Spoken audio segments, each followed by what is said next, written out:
huge congratulations on 75 years of WDSU New Orleans. Long before Meet the Press moderator Kristen Welker broke barriers of her own, award-winning journalist Bill Monroe paved the way for those who would follow in his footsteps. And he did so by holding politicians accountable, discussing pressing issues impacting us here at home and across the country. Monroe became the news director of WDSU in 1954 after getting his start in print and radio, graduating from Tulane in 1942 with a minor in journalism.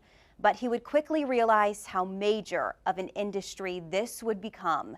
Monroe would be known as the voice of the station in his tenure here. As part of his editorials, he would openly speak out against segregation of public schools, remarks that would even spark death threats. In 1961, he went to NBC, and the rest is history. Monroe brought his years of experience at WDSU to the moderator's chair, pressing Alabama Governor George Wallace on his segregation policies, interviewing President Jimmy Carter in 1980 as he announced the U.S. would boycott that year's Olympics in Moscow.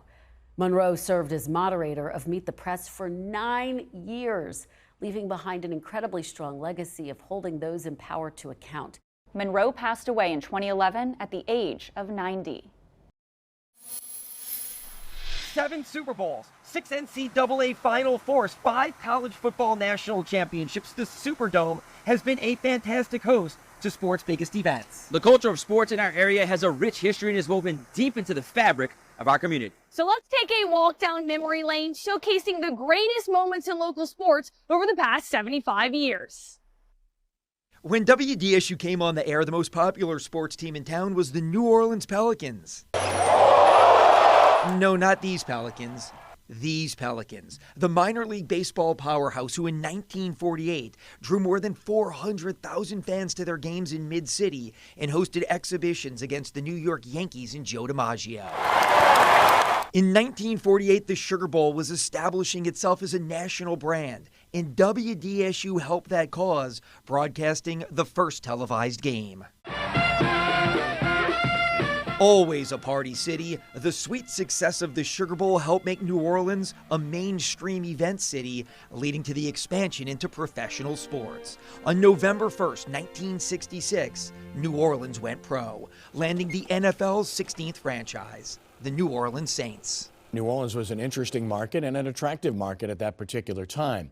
Keep in mind that the growth spurt for the Atlantas and the Orlandos and so forth had not transpired as of yet then, and you were on an equal par level with a lot of those southern cities.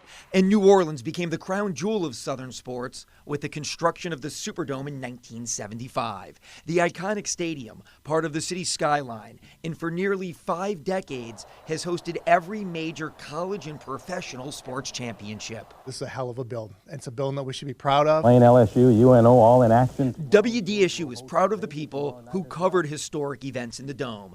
People like Louisiana Sports Hall of Fame inductee and retired WDSU sports director Ro Brown, who was the first black sports reporter and anchor in New Orleans.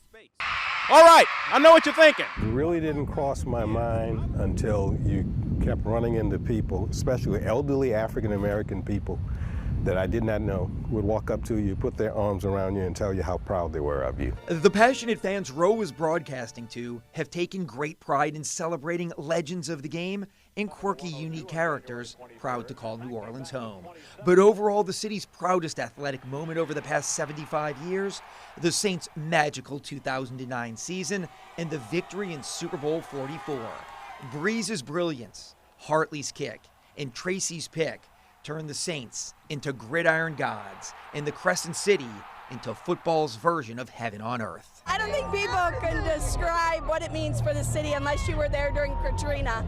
The Saints team have given hope back to the hopeless. That, I think, says it all. Fletcher Mackel, WDSU News.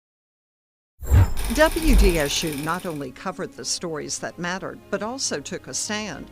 Our work with community partners made sure New Orleans and its people were always represented. As we go to break, a big thank you to the WDSU family members who've been with us for 10 to 19 years. From all of us here at NBC Nightly News, congratulations to all of you at WDSU on your 75th anniversary.